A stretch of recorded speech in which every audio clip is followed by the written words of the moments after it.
कहाणी हरतालिकेची। एके दिवशी शंकर पार्वती कैलास पर्वतावर बसले होते। पार्वतीनं शंकरांना विचारलं, महाराज, सर्व व्रतात चांगलं असं व्रत कोणते? श्रम थोडे आणि फळ पुष्कळ असं एखादं व्रत असेल तर मला सांगा, आणि मी कोणत्या पुण्याईनं आपले पदरी पडले हेही मला सांगा। तेव्हा शंकर म्हणाले, जसा नक्षत्रांत चंद्र श्रेष्ठ, ग्रहात सूर्य श्रेष्ठ, 4 वर्णात ब्राह्मण श्रेष्ठ, देवात विष्णू श्रेष्ठ, नद्यात गंगा श्रेष्ठ, त्याप्रमाणे हरतालिकाम हे व्रत सर्वात श्रेष्ठ आहे। ते तुला सांगतो। तेच तू पूर्वजन्मी हिमालय पर्वतावर केलंस आणि त्याच पुण्याईनं तू मला प्राप्त झालीस। ते ऐक। हे व्रत भाद्रपद महिन्यातील पहिल्या तृतीयेला करावं। ते पूर्वी तू कसं केलंस ते मी तुला आत्ता सांगतो। तू लहानपणी मी तुला प्राप्त व्हावं म्हणून मोठं तप केलंस। 64 वर्ष तर झाडाची पिकलेली पानं खाऊन होतीस। थंडी, पाऊस, ऊन ही तिन्ही दुःख सहन केलीस। हे तुझे श्रम पाहून तुझ्या बापाला फार दुःख झालं व अशी कन्या कोणाला द्यावी अशी त्याला चिंता पडली। इतक्यात तिथं नारद मुनी आले। हिमालयानं त्यांची पूजा केली। येण्याचं कारण विचारलं तेव्हा नारद म्हणाले, तुझी कन्या उपवर झाली आहे। ती विष्णूला द्यावी, तोच तिचा योग्य पती आहे। त्यांनीच मला तुझकडे मागणी करण्यास पाठविलं आहे, म्हणून मी इथं आलो आहे। हिमालयाला मोठा आनंद झाला। त्यानं ही गोष्ट कबूल केली। नंतर नारद तेथून विष्णूकडे आले।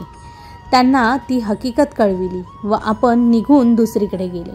नारद गेल्यावर तुझ्या पित्यानं ही गोष्ट तुला सांगितली। ती गोष्ट तुला रुचली नाही, तू रागावलीस असं पाहून तुझ्या सखीनं रागवण्याचे कारण विचारलं।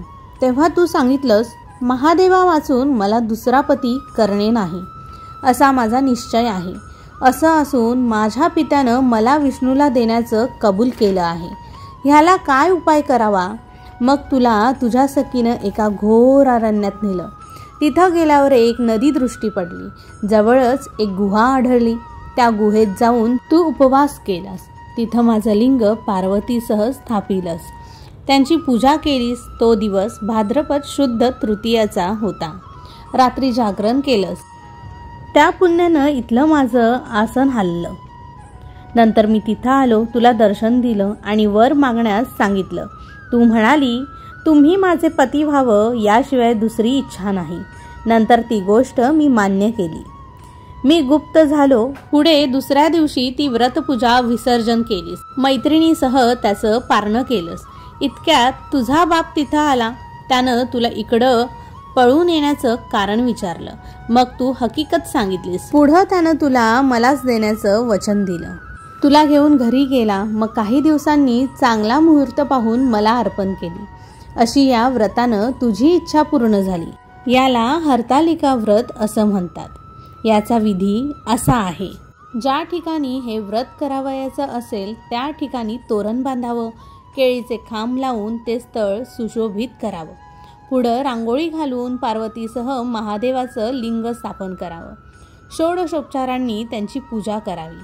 मनोभावे त्यांची प्रार्थना करावी। त्यानंतर ही कहाणी पठण किंवा श्रवण करावी व रात्री जागरण करावं। या व्रतानं प्राणी पापापासून मुक्त होतो। 7 जन्माचं पातक नाहीसं होतं। राज्य मिळतं। स्त्रियांचं सौभाग्य वाढतं। ह्या दिवशी बायकांनी जर काही खाल्लं तर 7 जन्म वंध्या होतात। दरिद्र येतं। पुत्रशोक होतो। कहाणी ऐकल्यावर सुवासिनींना यथाशक्ती वाण द्यावं। दुसरे दिवशी उत्तर पूजा करावी आणि व्रताचं विसर्जन करावं। ही साठा उत्तराची कहाणी। 5 उत्तरी देवा ब्राह्मणांचे द्वारी, गायीची गोठी पिंपळाचे पारी। सुफळ संपूर्ण कहाणी हरतालिकेची इथे समाप्त होत आहे। आणि हा व्हिडिओ जास्तीत जास्त शेअर करायला विसरू नका आणि आवडल्यास लाईक करा, शेअर करा, सबस्क्राईब करा।